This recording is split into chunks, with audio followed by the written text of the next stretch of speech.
عقل مندوں کے لیے ایک زبردست مثال. ہم تربوز خریدتے ہیں، واٹر میلن.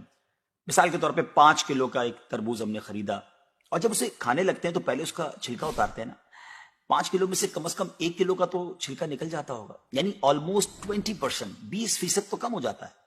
مگر کیا کبھی ہمیں افسوس ہوتا ہے اس کا؟ کیا ہم سوچتے ہیں کہ ہم نے تو تربوز چھلکے کے ساتھ خریدا ہے، چلو آج چھلکے کے ساتھ ہی کھا لیتے ہیں؟ ایسا نہیں کرتے نا. اسی طرح مالٹے کا بھی حال ہے کہ ہم خوشی خوشی سے اس کا چھلکا اتار دیتے ہیں، حالانکہ ہم نے چھلکے سمیت خریدا ہوتا ہے، مگر اس چھلکے کو پھینکتے ہوئے ہمیں کوئی تکلیف نہیں ہوتی. یہی حال مختلف پھل اور سبزیوں کا ہے. اچھا، ہم چکن بھی تو خریدتے ہیں، زندہ ثابت، اسی کو تولتے ہیں، تلواتے ہیں، پیسے دیتے ہیں، مگر جب کھانے کی باری آتی ہے، پکانے کی باری آتی ہے، تو اس کے بال، اس کی خال، اس کی آلائشیں نکل جاتی ہیں، تو ویٹ تو کم ہو جاتا ہے، مگر کبھی اس پر دکھ ہوتا ہے؟ نہیں نا. تو پھر 40,000 میں سے 1,000 دینے پر، 1,00,000 میں سے صرف 2,500 دینے پر ہمیں کیوں بہت تکلیف ہوتی ہے؟ حالانکہ یہ صرف 2.5% تو بنتا ہے، یعنی 100 روپے میں سے صرف 2.5 روپے. یہ تربوز، کیلے، آم اور مالٹے کے چھلکے اور گٹلی سے تو بہت کم ہے نا.